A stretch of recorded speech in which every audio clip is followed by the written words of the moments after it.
Hello viewers, আশা করি আপনারা সবাই খুব ভালো আছেন। আর দেখতে পাচ্ছেন আজ সরস্বতী পুজোর দিন কিভাবে আকাশে ঘুড়ি উড়ছে, তারই একটা দৃশ্য তোমাদের সামনে আমি তুলে ধরলাম। আর ঘুড়ির মেলা। যাই হোক, মোবাইলে যতটুকু ক্যাপচার করা গেছে ততটুকুই আমি তোমাদের সামনে তুলে ধরলাম। ভিডিওটা অবশ্যই তোমাদের ভালো লাগবে। আর তারপরেই আমি তোমাদের বলি, স সরস্বতী পুজোর ল দিনেই আর কি লাস্টেই একটা অনুষ্ঠান হয়। তার পরের দিন শীতল ষষ্ঠী বা গোটা ষষ্ঠী বলে। মাঘ মাসের শুক্লাপক্ষে ষষ্ঠীটা পালিত হয়, যেখানে মূলত সন্তানের মঙ্গল কামনা গোটা সিদ্ধ বা শীতল ষষ্ঠী বলা যায় এটাকে।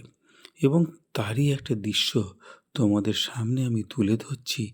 বাজারের দৃশ্য কিভাবে গোটা সবজি বিক্রি হচ্ছে আর মানুষ কিভাবে কিনছে, তারই একটা দৃশ্য তুলে ধরলাম।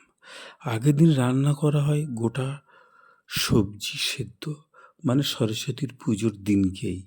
আর সেই গোটা সিদ্ধ ষষ্ঠী মানে সরস্বতীর পুজোর পরের দিন এই ষষ্ঠী সকলে মিলে স- এই রান্নাটা করে খায়, এবং সেটা পান্তা ভাতের সাথে খায় এবং গোটা গোটা সবজি দিয়ে। যাই হোক, তোমাদের সবাইয়ের খুব ভালো লাগবে। আর মানুষ সবাই মানে কি বলবো, উৎসাহের সাথে কিনছে। মাঘ মাসের শ্রী পঞ্চমীর পরের দিন, অর্থাৎ শুক্লা ষষ্ঠীর তিথিতে এই ব্রত পালিত হয়। সন্তানের দীর্ঘ আয়ু, সুস্বাস্থ্য, সার্বিক মঙ্গল কামনা করা হয় এবং নিঃসন্তান দম্পতির সন্তান লাভের জন্য এই ব্রতটা পালন করে থাকে। যাই হোক, আমি সেই সব দৃশ্যগুলো তোমাদের সামনে আমি তুলে ধরছি। আর মানুষ সরস্বতী পূজা যেরকম ঠাকুর, দশকর্মা বাজার পূজা করে, ঠিক সেই সময় সেই একই রকমভাবে ওই দিনকে এই গোটা ষষ্ঠীর বাজারটাও তারা করে। আর রেললাইনের পাশে বাজারটা বসেছে, বিশাল বাজার, আর লোকেরও সেরকম সমাগম। যাই হোক, সেই ছবিটা আমি তোমাদের সামনে তুলে ধরলাম।